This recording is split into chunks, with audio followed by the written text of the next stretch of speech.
What is up? Metal Gets Me High, episode 20. Al, got Razor and Brad, and very Yo, special guest. We got Stan from Terminal Nation. What's up, man? Not too much, not too much. It's late over here. I'm in the Central Standard Time zone. I know it's a little earlier for you guys, so I had to hit some iced coffee to make sure I can get to power through this. Oh hell yeah. yeah. Well, we really appreciate you taking the time. It's definitely awesome. We've seen it's really cool just to be able to talk to dudes like yourself who create the music we love. Totally, yeah. I appreciate you guys having me on. It was the stars aligned. My schedule worked. I got to get up early, but I don't mind staying up to do some cool shit like this. So. Cool Hell deal, yeah, man. Thank you. Well, I found out about your band honestly just this year. Okay. That split with Cruelty, just because like what brought me to it was Taylor Young. I'm like, man, if Taylor Young usually puts out some heat, so I checked it out and I was like, dude, this is some sick shit coming out. So props to you guys on that. Hell yes, thank you. I appreciate that. So actually, Taylor Young mixed the Cruelty side, Okay. and then Ryan Bram from Homewrecker Studios mixed the Terminal Nation side. Okay. But that Cool. Okay. that being said, Taylor Young is definitely in our short list of engineers for our next LP for sure. We kind of want take it a little bit different sound. I don't want all the LPs to sound identical, so we want to switch things up a little bit. So we may be working with him very soon. Oh man, that is Oh, so yeah. awesome to hear because it's funny how I thought it was something that he produced for you guys, but it still brought me. So I'm glad it brought me to that. But Yeah. Totally. I now hearing that that's something that could work. You guys are working on that. I look forward to that even more now, man. Hell yeah. Taylor, I mean, he does magic. As an engineer, he's pretty amazing. I've wanted to work with him for quite some time. So hopefully that works out. Now, Ryan that mixed our side of the split, he did our LP back in 2020, and he's awesome too. He did that Spirit Adrift, the last Spirit Okay. Adrift LP. He's done I think that last Gate Creeper, like shorter Okay. LP and some Sex Prisoner stuff and a few other things. He is just like he's the man. He's grown exponentially since I first found out about his stuff. I mean, he's grown a lot. He's gotten a lot better from 2020 when he did our LP to the most recent split. Okay. He's killing it. So if you're not familiar with Ryan Bram, check him out. He's doing awesome stuff. Hell yeah. I'll check that out because like even I went back as as most people in our genre do. Like when I heard that split, I went back and I feel like you really do see a difference from release to release in you guys. Sure. Like, not that any of your releases are bad, but like it just gets raised to a whole other level. So, I could definitely see how a producer the same could happen to him, where every release he's gonna get stronger. Yeah, totally. The other thing that like drew me to you guys too is I see I wouldn't think Little Rock, Arkansas would be kind of a bed for metal. And, I see that there have been some sick shows. You guys are from out there, obviously Paul Bear. I've even Yes. got into Morbid Visions a little bit this year, their demo, Oh, yeah. and they're from out there. So, and then I see you're putting on this festival, Bangin' in the Rock, which is just an absolute killer lineup, man. Like, props Hell yes. to Thank you. Thank you. And I know that's going to do well because, like, dude, just look at that lineup. Like, It's a crazy lineup. Hell yeah, I appreciate that. Yeah, I'm excited for it. It's, I've booked shows for probably more than half my life here in Little Rock. I love Little Rock. The city's kind of had waves where, high points and low points. It is what it is. Most people view Little Rock as like a C or a D market. Any major tour is going to skip this town or whatever. But me and some homies of mine, Evan and Ted, both in Morbid Visions. Ted played in Terminal Nation a few years back when we first started. But we just like have wanted to do a fest of like a high, of a high caliber. But this since shows started coming back, with the whole COVID shutdown, since shows have returned, there's been like this crazy energy in the city.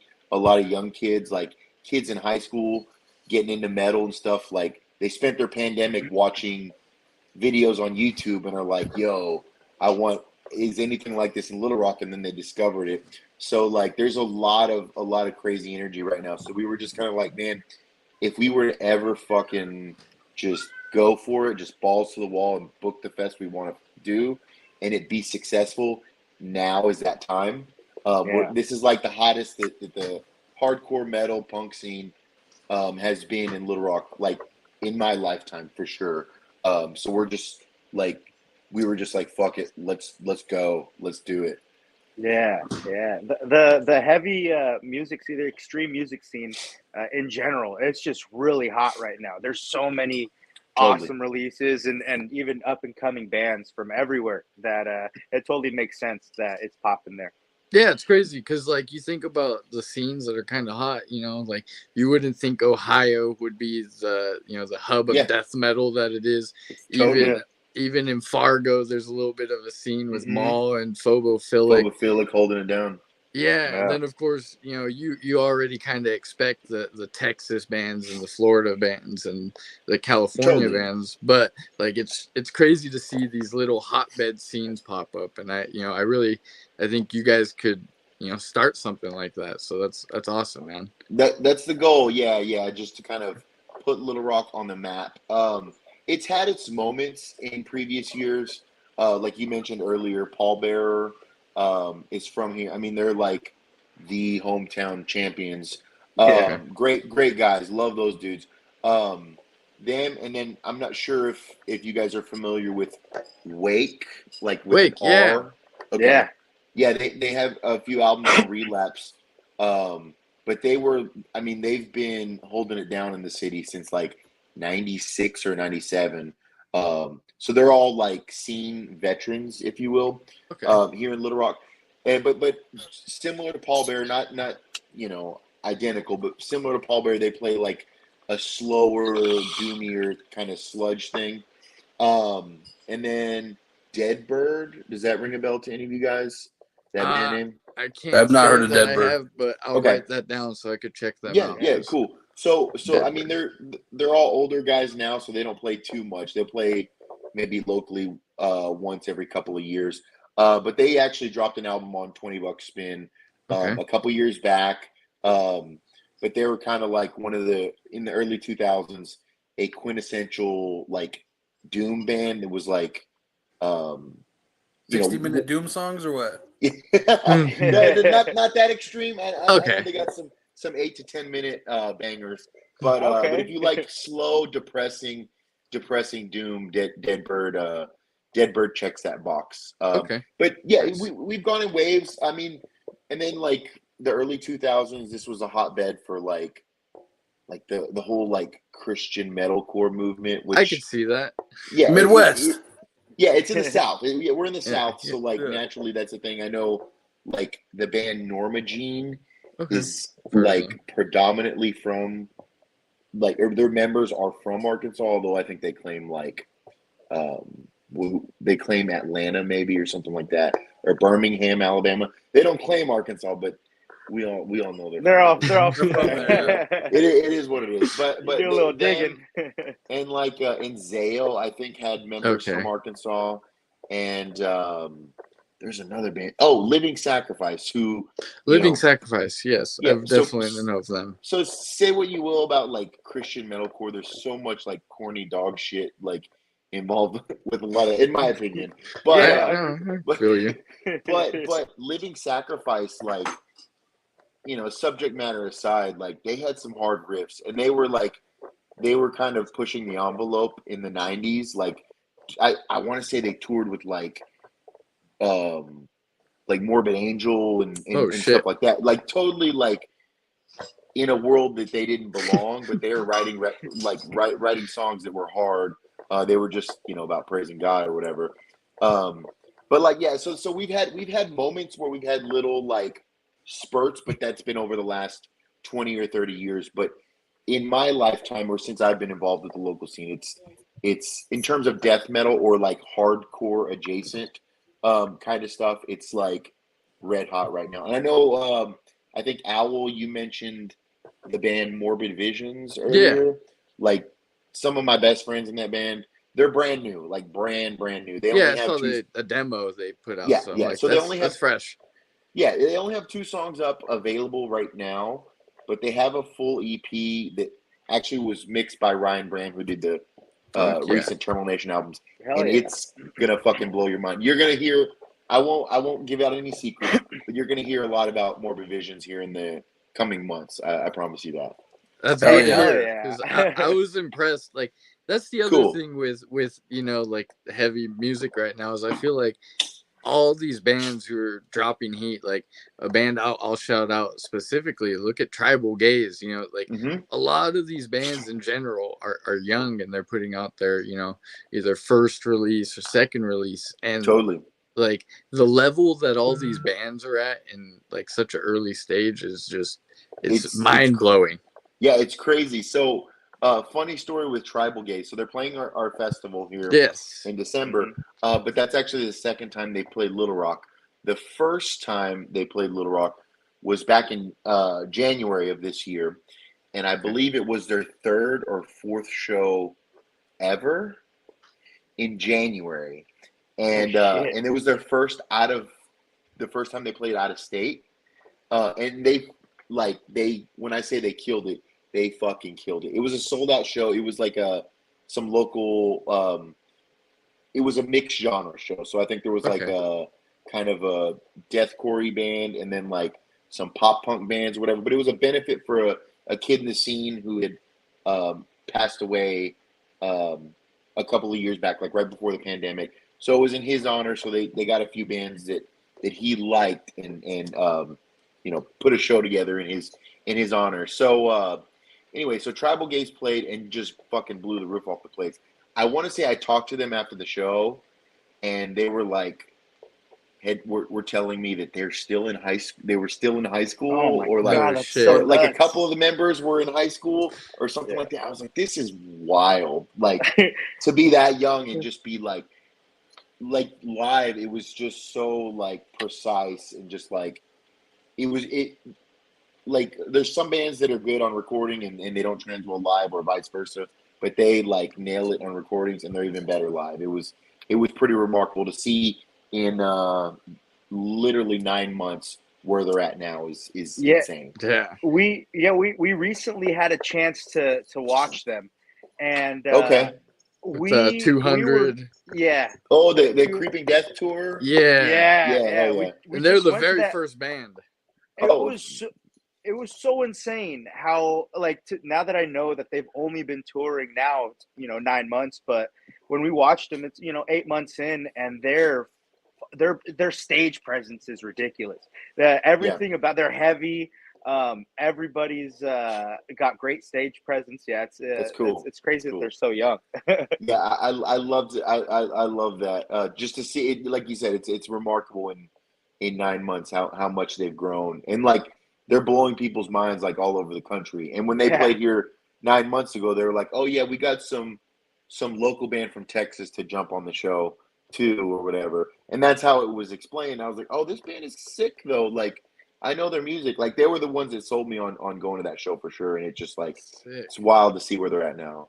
And how crazy is it that they released 2 albums this year? All right. No, one was an EP that was dropped last year. Sorry. Yeah. It was later. It was later, correct? Though it was still. It wasn't. It wasn't. I don't know off the top of my head, but I know it was a 2020 release. Godless Voyage. Okay. Yeah. So I think it was they did like a self-release on that one. I mean they went all out. Like most people think a self-release without a label, it's like kind of half-assed or whatever. No, they fucking went all out with the artwork, with the production. They didn't fuck around. And then it got picked up by Maggot Stomp this year. So like kind of a reissue kind of thing. That makes sense. I love good old Maggot Stomp. Yeah, hell yeah. Hey, I got a question, man. Scott McGrath. Yeah, what's up? How did you start booking shows? Like, how did that process start? So, it's I don't know. I'll have to think back on it a little bit, but I think so. I was playing like 2007, 2008, like my senior year of high school, and then me coming out of high school. I played in like this hardcore punk band called Jungle Juice, Okay. and like Were you guys we sipping had on the juice every night or what? every time, man. We did not play. But so we were like notorious for having like, you know, crazy shows or whatever. And this was about the time where like a lot of the bigger venues in town, um, like it was that like I mentioned in the early 2000s or mid 2000s, we had this big like Christian metalcore like boom here in the city. But this was like the tail end of that, and like um, I guess a lot of the venues in town were just tired of like the really aggressive, violent, crazy shows or whatever. So like every venue in town was like anything that's heavy, anything that has like screaming in it, we ain't fucking touching it. You know, I think a few things transpired. Maybe some people got like seriously injured, like via stage dive or something like that. And so no venue in town was touching anything heavy. So, but I was playing in like, you know, like a hardcore punk band, and we would have to set up shows like not at legit venues. It'd be like house shows at the park where we'd set up in the parking lot and do like a generator show. That's so dope. Yeah, and there was like a record store that popped up called Circa 76, and he somehow, I mean, it's fucking insane thinking about it, but he would let shows happen in his little like with just records store everywhere. space. Yeah, just like kind of move everything to the side. And in hindsight, I'm sure he regrets that decision. But we just like, it was Little Rock. It's a small city. It's not Chicago, LA, you know, New York, nothing like that. It's like we have a very small population, and like we had no place to play, so we were just kind of just clawing our way to play shows wherever and whenever we could. Yes, and we were the only band. Any other band that you know, even remotely thought about playing like extreme metal or like hardcore or whatever, it wasn't worth it because there was no fucking scene, there was no fan base. Like we played a lot of shows to like 5, 10, 15 people or whatever. And I guess, you know, we just had that perseverance after a few years, and then it kind of started to boom back up again. But being the only band in Little Rock, and we're like the exact middle point between Dallas and Nashville. And so like bands coming through, instead of driving 11 hours, they can break that drive in half and stop in Little Rock. You know, so being the only band, you're going to get your MySpace or Facebook messages, and they're like, hey, can you set us up a show? Can you set us up a show? And, you know, I was like 17. I had no idea what I was doing. It was like, sure, whatever, let's do it. I like this band. It'd be bands like, early on, I remember booking like Creatures, Rotting Out, hell yeah, Touche Amore on their first bigger tour, Backtrack on maybe their first tour ever. Like all these like bands that are looked at as like quintessential hardcore bands now, like gateway hardcore bands. Zibalba, you know, booked one of their first shows in Arkansas, maybe the first show in Arkansas ever. Yeah, so but they had no point of contact. There was like no promoters in the city that could, or promoters that could get into a venue for the first couple of years I was in that band. So I was like the point of contact for a lot of these bands, you know. And we leaned to more like grindcore kind of stuff in Jungle Juice. And so we get hit up by grind bands, by death metal bands, by punk bands, by hardcore bands, because that's all they could find in the city. And they'd be like, hey, book us a show. And it was fucked up for the first couple of years. We were doing like the thing you're never supposed to do as a local band, and play like 4 shows in a month. But, you know, hey, bro, you got to do what you got to do. We're the only band. And so, you know, if the other bands, we basically were like that fucking annoying gnat that wouldn't go away for like 2 years in the city, and everybody hated us. until we just wouldn't leave and we made them like us. And then we kind of got like a little cult like following. That's kind of how Ramon is. Yeah. You'll hate me, but I just stick around until you accept me. It is what it is. Hey, at least you're self-aware. At least you know. It counts for something. You know what? I think that's what's cool about your band too. Mentioning like you had grindcore bands, death metal bands, lots of different bands, reaching out to you. I feel like you guys fit bills like that, where like you guys play with, death metal bands, but you guys also just played Sound and Fury, which is a hardcore fest, pre-show. Sure. So I think that shows in your music too. Cool. Yeah. I would totally agree with that. So when I started Terminal Nation, so when my other band Jungle Juice, some of the members had moved a few hours away, and it was just harder for us to get together. And we weren't writing anything new. We had kind of got into a lull period. So I started Terminal Nation as like my side project band for the interim, and then it became my full-time band.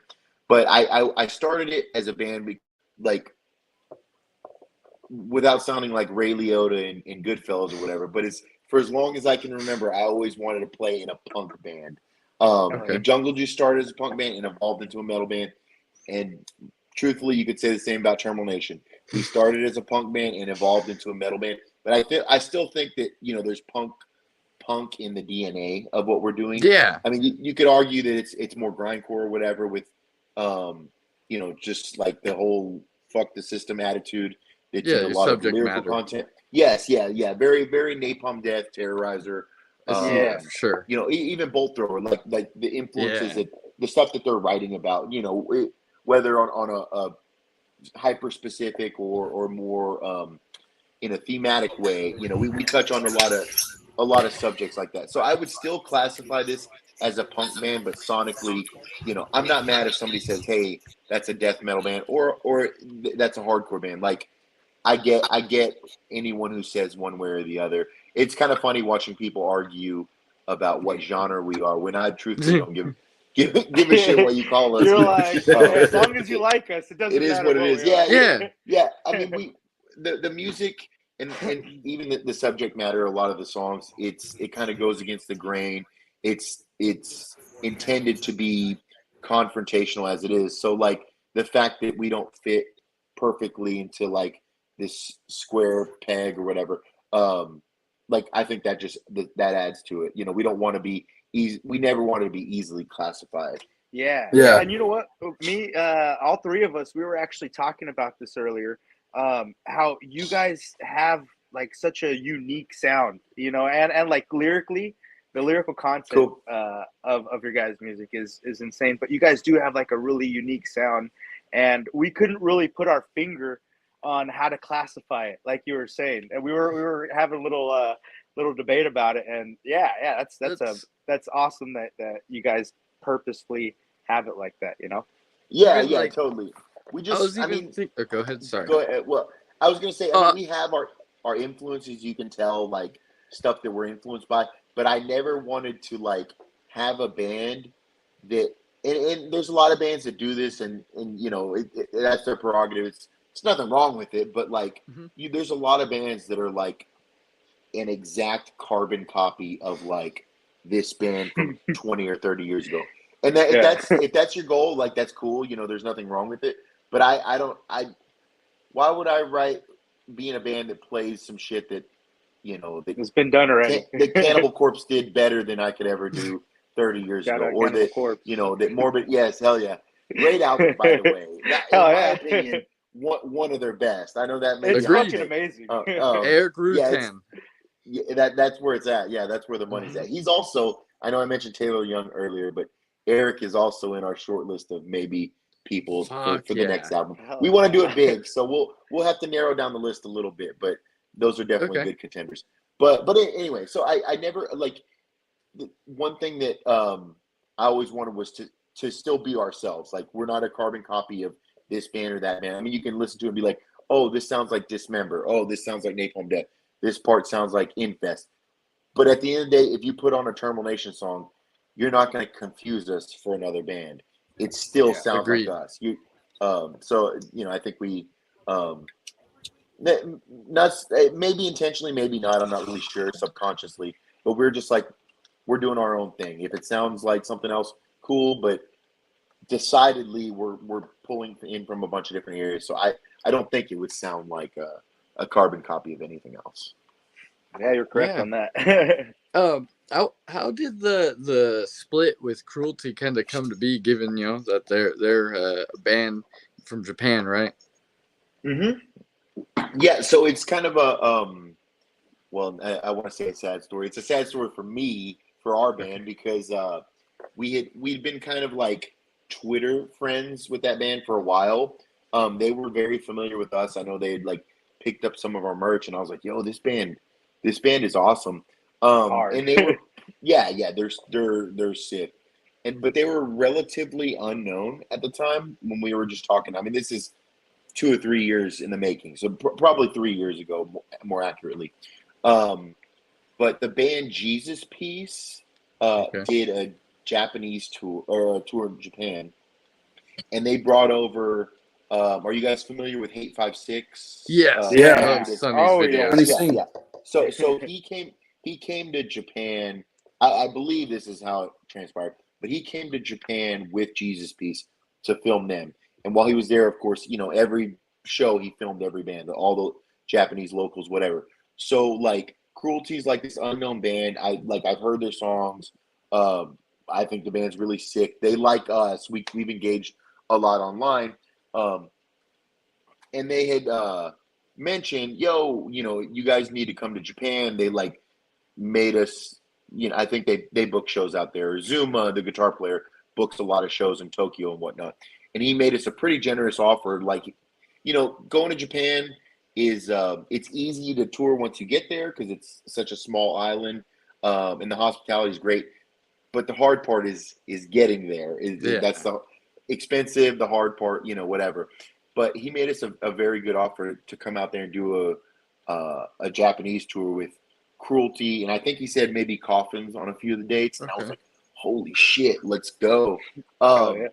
But they were a pretty small band at the time, and then they had a Hate 56 video that dropped, and it was crazy because like you see all these fools on stage, but they're all wearing ski masks, and then the lights dim to like a dark green, and it was just like nuts, and the place just like erupted when they played. And of course, Sonny has a huge platform with Hate 56, so like everyone's like, holy shit, this band from Japan is insane. So they like got a big boost in popularity, and we were like, fuck, let's go, let's do this Japanese tour, whatever. So we all got like our passports and everything like ready, and we were like planning the dates, and come March 2020, we're looking tentatively at November, December of that same year to go to Japan. And then we hear about this COVID thing, and it kind of starts spreading. Well, maybe it'll be kind of, things will shut down for a couple weeks and we'll get back to normal. We could still do this. And then it was like, we all know that story. right. So it was very very disappointing that it didn't transpire. But when we were planning like the tour, they were like, yo, we should do a split to help promote the tour, and then we can drop the split. And it was just going to be like a 7-inch, maybe one song from each band. And because the tour didn't happen, we had a lot more because nothing was happening. We had no shows, whatever. We had a lot more time to ourselves, so we were like, I mean, we could do more than just one song each. We could write a little bit more. So we ended up writing, I think like our side is 16 minutes, their side maybe like 12, 13, something like that. So I mean, when you put those together, that's a full length album. Yeah. And we wrote our songs at the same time. There was a little bit of a language barrier. I know Zuma, who I talked to the most via like WhatsApp Messenger, we wanted to kind of keep the themes linear with each other. So it's like while we have our side, and I think our side feels like a cohesive piece of art, and their side is like one cohesive piece of art, but you put it together and it's one thing. Like we collaborated on the name of the album. We collaborated on like the individual song titles for like each band's songs. The album artwork we collaborated on, like everything. And then I don't know if you guys know this or realize this, but I actually do the guest vocals. Yeah, on Definitely. Under the Pressure. So I do a guest vocal cameo on one of their songs, and then Tatami, I believe is how you pronounce his name, the vocalist from Cruelty. He does a guest vocal spot on Sacrificial Capital on our side. So we just like we took this like sometimes, I mean, it's probably no secret, but a lot of bands use a split as like, oh, this is our B-side bullshit material. Let's like that we hadn't released. Let's just put it on a split. But we wanted it to be like a big deal, you know. Yeah. I think I was influenced a lot by the Hatred Surge, Mammoth Grinder split, which I think is one of the best splits of all time. That, and then like the Poacher Diaries, which is Converge and Agoraphobic Nosebleed. Those two are like the pinnacle. Like, in my opinion, it's a 12-inch. It's like each band brought either a full record or a full EP in, and the other band met them in the middle, and like they came together to make a cohesive idea. So I didn't want it to be just like bullshit songs that nobody cared about. Like these, I think the 3 songs of ours are our best 3 songs on that split. So I was pretty proud and happy with the way everything turned out. I couldn't agree more with you, man. Like it is the best thing you guys have put out, and you know, like that's no disrespect to your other stuff, obviously, but sure. Yeah, I think it's just a progression, and it's like where you really hit a stride, and like it's you saying that you guys put like that much emphasis and effort into it. You could honestly hear it because Cool. Had I not, you know, seen that it was a split, I definitely could have been like, oh shoot, like that was a good album. Yeah. Awesome. I'm glad to hear that. And by the way, in that song, it's the second song that you guys do in there.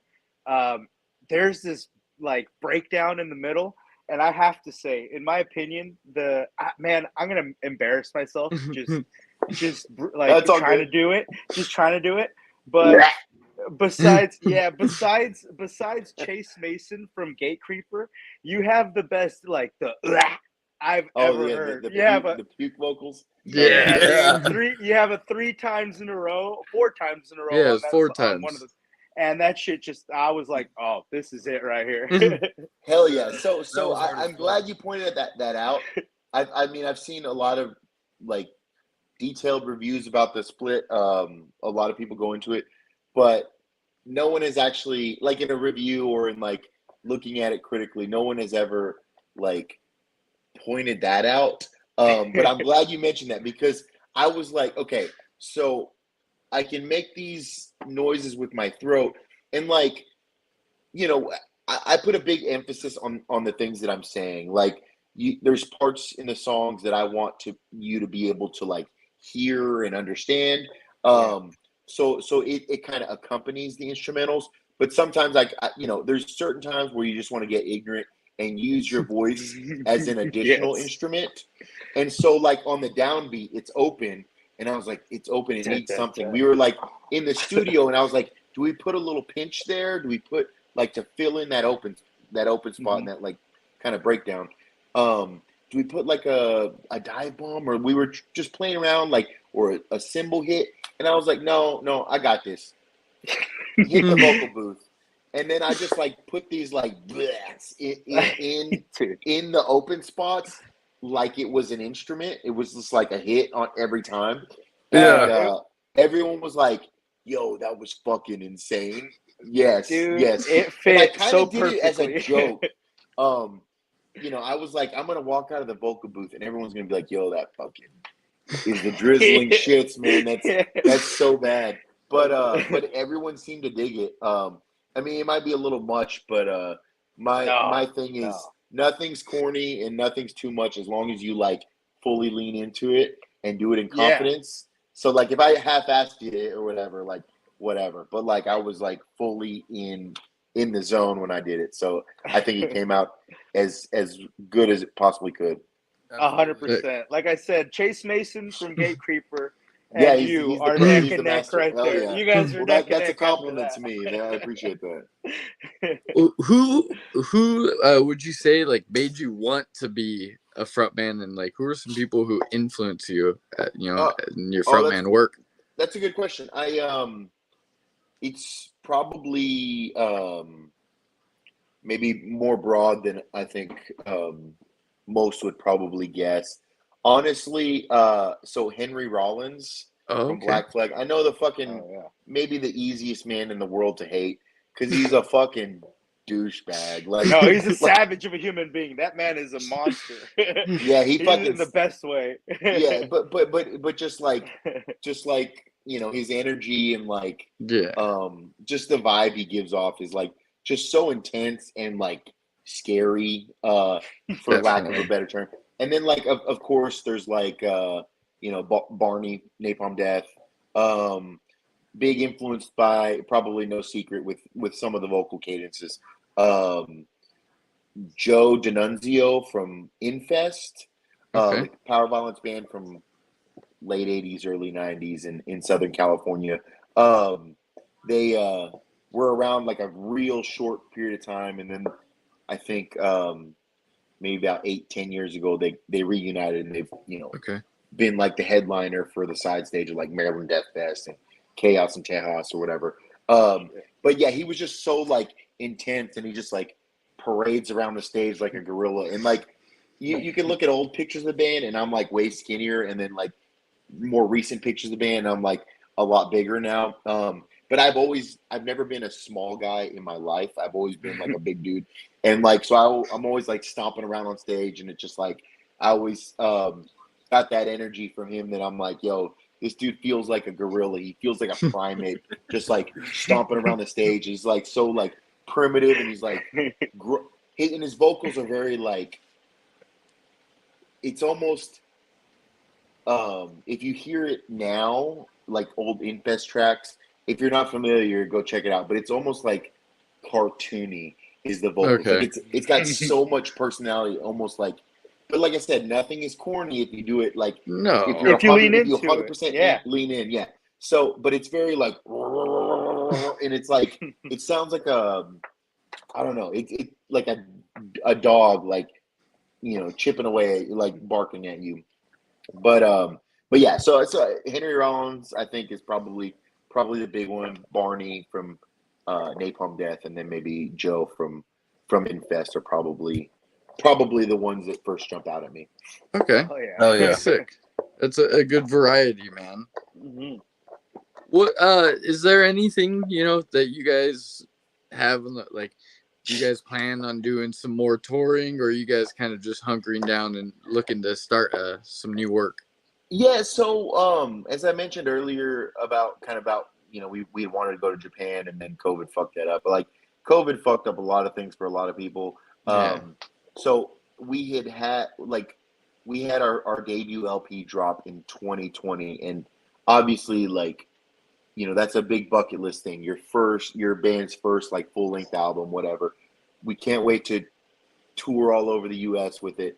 Then COVID hits, and we can't tour at all when it comes out.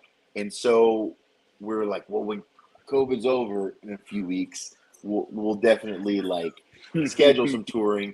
And it just never happened. And like with some of the work schedules that some of the dudes have here in the band, like COVID messed things up for them too. And it's like now it's a lot more, changed their work situation quite a bit. And so it's a lot more difficult to get out of to be able to travel as much as we could have maybe before. Now this year's been pretty busy for us. We've done a lot more traveling this year, but it's more like one-off shows. Like Yeah. we did Sound and Fury one-off. We flew up there. We did like a weekend up to Chicago to do a Race Trader thing. So in terms of touring, we may get offered some support slots here soon, maybe early next year. But until then, we've got like 3 or 4 fests confirmed for next year. But it's going to be shorter spurts of when we can go out, unless we just had like a crazy offer of a tour that we couldn't turn down. We'll find a way to make it work. It's just kind of a little more difficult post COVID for us to travel as much as we would want to, or maybe we could have before COVID. So yeah, definitely we're gonna get out there, but not everywhere. So if we're playing somewhere close to you, take advantage of it and go to it, because I don't know if we'll be able to get closer, and I don't know when we're coming back. So it's good to know. Jump on People it. need to know that. It's straightforward. And, I like it. Yeah, and we're working on another album too. I don't need to even bullshit on it.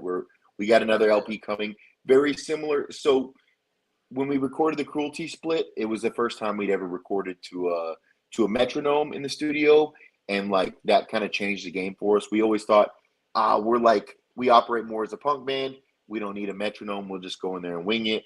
But it really changed the game for us, and it made things run a lot more smoothly. So this new album is going to be written stylistically. If you dug the songs on the Cruelty split, it's going to be very, very similar to that. So expect a full length album of that type of stuff next go around. Nice. That's exciting to hear, man. We're definitely looking forward to that. Hell yeah. We'll kind of wind it down, and what I kind of like to end it with is, what if somebody came to you is like, hey, I wanna know about, like, the music you're into, the more heavy stuff, like, what would you give somebody as a starting point? Whether that's punk, metal, hardcore, because to us, Damn, that's a good we question. say metal, but to me, it's heavy music. You know what I mean? I don't love something totally. I don't really care about the genre. If it's good, it's good. Yeah, that's fair. So, like, are we talking like an album or a band? Yeah, definitely an album. An album. Ooh, that's a album or a band, song. whatever. Yeah, whatever comes to mind. Okay. I wish I had my record collection in front of me. It's in the other room, and I would just like do a quick scan over. So off the top of my head, I'm thinking, okay, somebody who's new to heavy music. I'll go. I think Napalm Death's Scum album is Great like album. Somewhere in the middle of like punk meets death metal meets grindcore. It's got a little bit of all that. So I think that's a good starting point. I don't know if you guys are familiar with the hardcore band No Warning. I can't say that I've heard of them. Okay, so they're from Toronto, Canada. They check out the album. God damn, I'm drawing a blank here. Ill Blood. Okay. Is the album from No Warning. So it's like they're the best New York hardcore band that's not from New York. Okay. Is how to put it. So they're from Toronto, Canada. Other side of the falls. Yeah, in like the early 2000s, they dropped Ill Blood, and it just kind of like changed the game. It was just, it's hardcore, it's heavy, it's hard. There's fast parts, but it's so catchy, which is kind of a crazy thing to say. Normally you don't think of a hardcore band being like catchy, but this is like catchy without being silly. Like it's just sick. It's just all bangers. And they ended up getting. So if you dive into No Warning, they have like a more recent reunion album that's very good. But there's like a album in the middle there where they were picked up by like a major label and had a major label kind of manipulate their sound a little bit to fit on Papa Roach and Linkin Park tours. So Suffer Survive, if you see that album, that's probably not the album you want to start with. You want to maybe skip that one. Truthfully, there's some bangers on it, but it's very like early 2000s Warped Tour radio. But Ill Blood is the album, and where it's like, damn, it's very bouncy, very catchy. It's like a earlier realized version of like Trapped Under Ice or whatever. So I think that would be a good starting point. And then, I want to say maybe Bolt Thrower's The Fourth Crusade. You can't go wrong. Some of those riffs just carry you. Like it's almost strictly based on the guitar work alone. It would be hard. I'd be hard pressed to find a person who couldn't at least appreciate the level that these motherfuckers could write a riff at. It's pretty phenomenal. I know Bolt Thrower's like the band that everyone throws out or whatever is like that everybody just that names, good. but for good reason. For good reason. I don't think they're They do it overrated yeah. in any way. Yeah. But yeah, I think the Fourth Crusade and then Scum and Ill Blood. It like those are 3 albums that are sonically different but easy to jump into for a first time listener. I like that. Hell That's yeah. a That's- good wide variety, it sounds like. But I definitely got to check out No Warning. So thanks for that recommendation. Yeah, they have a more recent album that's very good too. There's a lot of auto tune on the vocals. Okay. It's kind of weird, or like not auto tune, but like it's very reverby. It's very wet. Some people dig it, some people don't. But just a superior live act. But Ill Blood is the album. You'll probably find something you like in all their releases. But Ill Blood is like from beginning to end. It's short and sweet and like just bouncy and heavy. It's awesome. Hell Sure. yeah. Cool. Well, we put a link to your festival in the description. Want people to freaking go to that, and then we have your link tree there because hopefully someone buys some merch freaking and dive in. Oh yeah. I appreciate it. Yo, if you guys want to come out to the fest, let me know. I can score you guys some tickets or whatever. I don't know. Are you guys all from LA or? No, we're actually in the Central Valley. We're like probably 5 hours north of LA, about an hour and a half from the Bay Area. But if we can make something that in Arkansas, December 9th and 10th, I got you. Just let me know. But for sure, dude, we appreciate that. Hey, so flights are cheaper right now. I know this because I'm booking flights for some of the bands playing, and like I'm like, thank God we're booking them now and not like a month, 2 months ago. For sure. Yeah. If you guys want to come out, let me know. For sure. I appreciate it. I appreciate you guys, your time and the platform. This shit was awesome. Hell yeah, bro. Thank you. We really appreciate it. And Brad, if you want to be the plug man real quick. Yeah, man. Stan, thank you for coming on. Everyone, please like and subscribe to our channel. We're just trying to grow the metal scene out here. Just trying to give you some good content weekly. And you can also catch me and Al weekly on Crooks and Books podcast, the NFL sports betting podcast. We shot out a lock this week. We took the Browns over the Steelers. So damn Steelers, man! I can't even watch the game in peace. So yeah, you can catch us there, and we appreciate it, man. Much love. Yeah. Good night, guys. Thank you, man. Again. Yes, absolutely. You guys take care. Appreciate it.